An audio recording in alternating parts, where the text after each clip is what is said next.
Welcome back to the Man That Can podcast. So this week or today, I'm releasing a video. I have just released a video talking about 5 things that exercise has taught me that I've been able to relate the lessons to other aspects of my life. As a result of these lessons, my life's thriving and I've created an outlook of abundance, and a lot of stuff's really exciting in my life. So it's helped me improve my confidence and, vast other areas there. So you're going to get a lot out of this episode. I did record it on my balcony for a video, so be mindful with the audio. If you get frustrated with that, head over to my Instagram. You can watch that there as a video. It's a bit better. So enjoy the episode. Remember, guys, if you haven't been following my Instagram or you aren't on the email list, just head over to my website, lockiestuartcoaching.net, and you can find the Instagram, or you can find the link to join the email list. But we've got the new one-on-one coaching program for the Man That Can Breakthrough program. So if you want more information around that, jump in, email me, or send me a message on Instagram. Look forward to hearing from you guys and enjoy today's episode.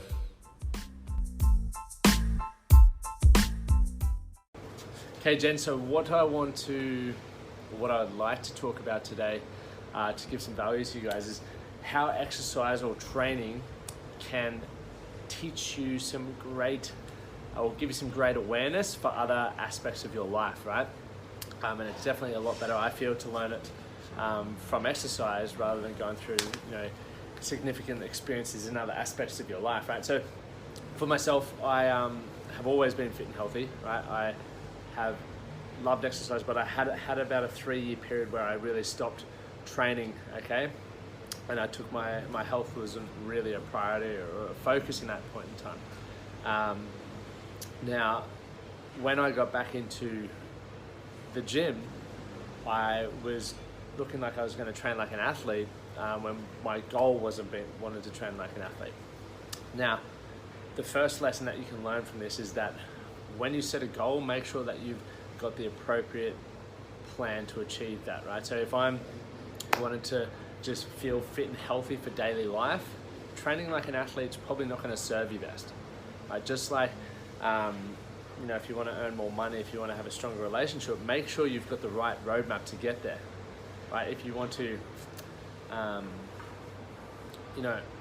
have time freedom because you've got income coming in, probably don't look to find another job to do that. You probably want to for one, earn some money and then invest that in a way to make residual or passive income, okay? So it's understanding the goal that you need to set in order to achieve that, the outcome that you're after, right? So what I learned from that experience, now obviously I got injured and all that sort of stuff happened from my first stint back in the gym, and it deterred my motivation. So once I got clear that I was training more for health at this point in time, obviously it's different now, the goals have changed, I set a goal for that.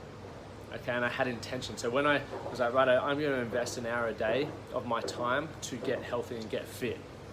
Now, not only did I get a plan to follow, I started following that, but I went in with specific intention, because it's easy to walk around the gym and not do fucking really anything. Just because you're showing up doesn't mean you're going to get the result.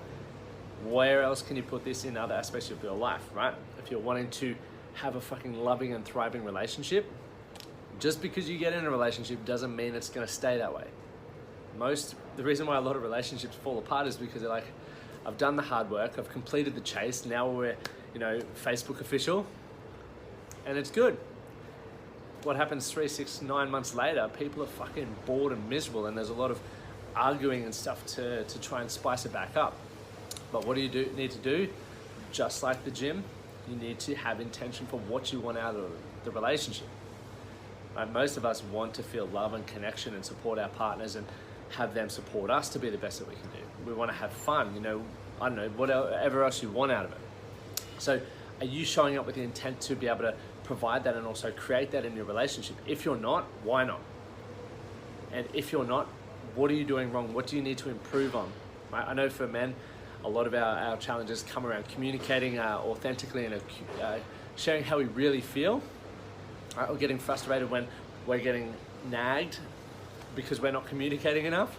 So what's holding you back from communicating? That's where you got to, go back to the intention and say, what is intended by me not communicating? Have you communicated that? There's so many things that we got to start thinking about, and exercise for me taught me that fucking lesson. Right? Obviously, actually not communicating, doing that is taught me that as well. But now that I can see similarities between them, it's a brilliant lesson. So, setting the goals, setting intention, step 1. Step 2, pivot through adversity, right? So, where I learned this, injury. Have you ever had an injury before and you've been like, right, I can't train until, my chip toenails are healed, I can't go to the gym? Or is your knee a bit sore? Right? We use that as an excuse as to why we can't achieve the goal that you set or the outcome that you want. Now, for as long as you keep having that mindset, for as long as you don't start going, hey, I need to actually problem solve here, you're never going to get the result, ever. Or you're going to fucking make it take a lot longer than it needs to, right? What happens when I get injured? If I've done my quads, done my hamstrings, done my back, there's still other aspects you can work on, right? When I did my back, it gave me an opportunity to start learning more about nutrition because I couldn't exercise as much. I still moved my body. Okay, when I tore my quad, I trained more of my upper body. Okay, when I hurt my shoulder recently, I trained more of my lower body. It wasn't I can't do this, it's how can I still keep active while protecting and rehabbing this injury or whatever it is. How else can we do that in life? Pivot. Some of us set goals, whether they're financial goals. Some people are trying to find love, right? And then they think one particular person is going to give it to them, and next minute that particular person ends up in a relationship. Pivot.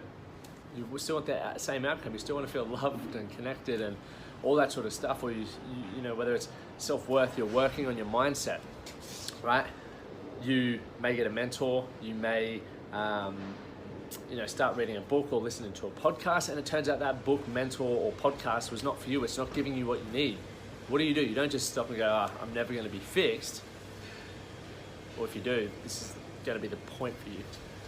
You go, no, that just is in a way that hasn't worked for me. So don't ever diss it, and don't ever think it is wasted time. I never look at it like that. It's time well spent because you've learned a way that's not working for you. Right? Time very well spent. I've paid tens of thousands of dollars, some to fucking brilliant mentors that I always rave about and refer to, some that have been complete wastes of money, and I'll never, one, I'm not going to badmouth, but two, I'm never going to refer to, but I've taken my lessons from it. At the time I was frustrated and angry, but it was myself for, not doing my own due diligence in how they coach or what the podcast was about, not reading the bio, and I get 20 minutes into it, I'm like, this is not teaching me anything I need.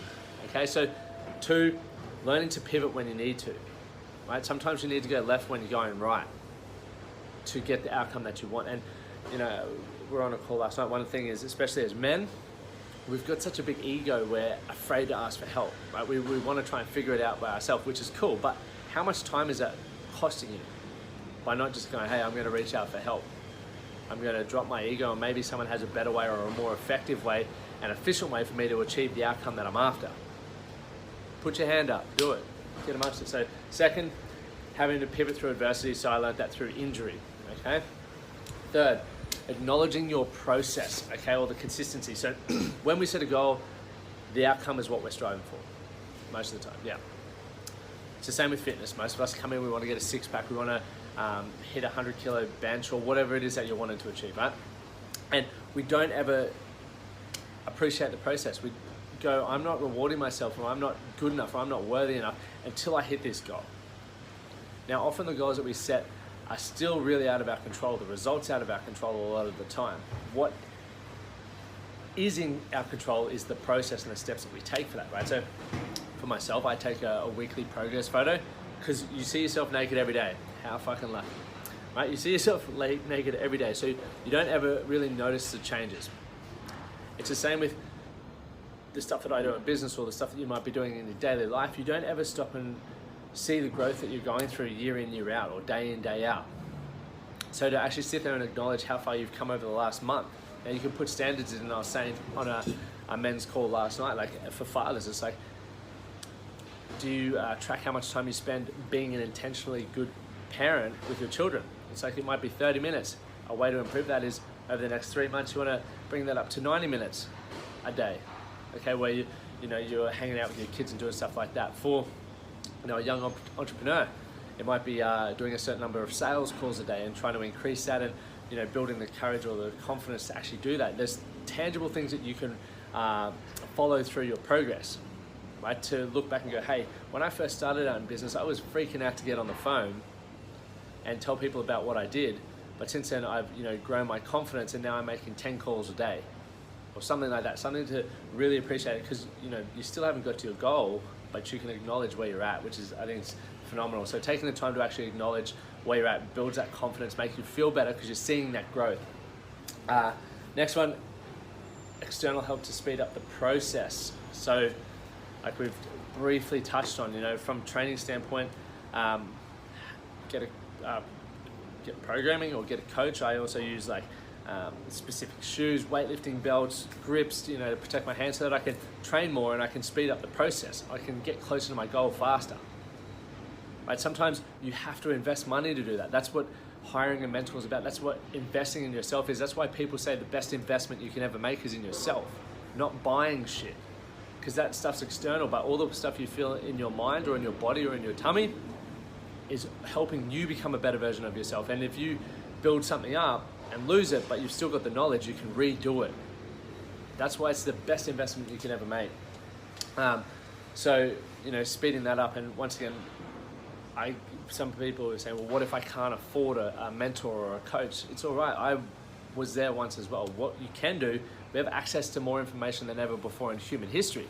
This goes back to problem solving, not going, I can't do that because I can't afford it. I can't do that because I don't have time, or whatever your excuse is going, fuck, well, how can I afford that? Or how can I make time? Podcasts on the way to work. You might go sell all the crap in your house you don't need to make that extra money. There's so many things you can do. If you want it bad enough, you'll solve the problem yourself. Okay? So external help to speed up. Then we've got the final 2 points, which is failure or success. So when you get to that outcome you're looking for, you're either going to miss it or you're going to get it. Now the thing is, with failure, it gives you the perfect opportunity to learn what doesn't work for you, right? Whether you hire a mentor and they're not the right mentor for you, points you in the direction of where you want to go. Okay? Or with the gym, if you're going in 5 days a week and you don't hit your 100 kilo bench press, you can look back at your program, if you've followed a program, to go, right, I did this, it didn't work for me. What do I need to change to make sure that I give myself a better shot at getting it next time? It's modification, it's continual progress. The lessons are in the failure. You can't just nail it all the time. So if you're not willing to fail, if you're not willing to put yourself out there in any aspect, relationships, improve your mental well-being, right? If you're wanting to become more confident, you first must understand what breaks your confidence in order to be able to build it up. Does that make sense? If this is making sense, make sure you're dropping some hearts, some comments, doing all that sort of fun stuff. Share this video. Final point, success. So it's a continual growth. What happens a lot of the times when people hit their goal, X person drops 10 kilos and they're at their ideal weight, what do? They stop focusing on continuing to maintain that or grow, that they end up 30 kilos heavier again. It's the same with people in finances. They might say, all right, I'm going to save a heap of money for a holiday. They'll have the holiday, spend it, and then they'll get back into just the daily routine again, and then they'll go, fuck, I want to go on a holiday again, but can't afford it. I've got to start that whole saving cycle again. Rather than, setting goals that are going to change habits and processes in your life so that you continually never have to go back to that moment which said, hey, I need to change something in the first place. You want to continually, as you hit the results or as you continue to grow, maintain that and allow that to be a standard you've set for yourself, right? If you want to be financially better off, set yourself a goal, a holiday to save. Okay, but when you save, continue learning how to save, or start learning how to make that money work for you, right? If it's a relationship and you find someone attractive and you put all that work into, go on dates, send flowers, do all that sort of stuff, why do you stop it? You got your goal, as we spoke about before, but relationships take work. They can take continual growth, right? They take more flowers. They take being vulnerable, having conversations that you don't want to have, doing all this sort of thing, all this stuff, right? So they're my sort of tips. So first of all, setting goals and setting intentions, okay? Having to pivot through adversity if you need. So these are the lessons that I learned from fitness. Okay? External help to speed up the process. Learn from your failures, learn what doesn't work, okay? And then the success is continuing to grow. If you lose focus, you're gonna regress. If you're not, you're either growing or dying. It's that simple. If you guys have got value, or if you think I can provide value to as an individual, please reach out to me. Let's book a call. I'd love to jump on a quick chat to you to see whether I feel I can help you. I've got 6 more spots available for coaching for this next quarter. Okay, so they've filled up really quickly, which is fucking awesome. How you can get in contact with me, you can drop me a DM, comment yes, do whatever you need to do, or you can see the link in my bio and you can book your own 15-minute call to have a chat. But I look forward to hearing from you guys and working with a few of you in the future. Thank you for listening to the Man That Can Project podcast. My name is Lachlan Stuart, and I hope you enjoyed this episode and found it helpful. If you did, please take a moment to rate and review the Man That Can Project on your favorite podcast platform. And don't forget to subscribe to stay up to date with our newest episodes. We'll see you again next time.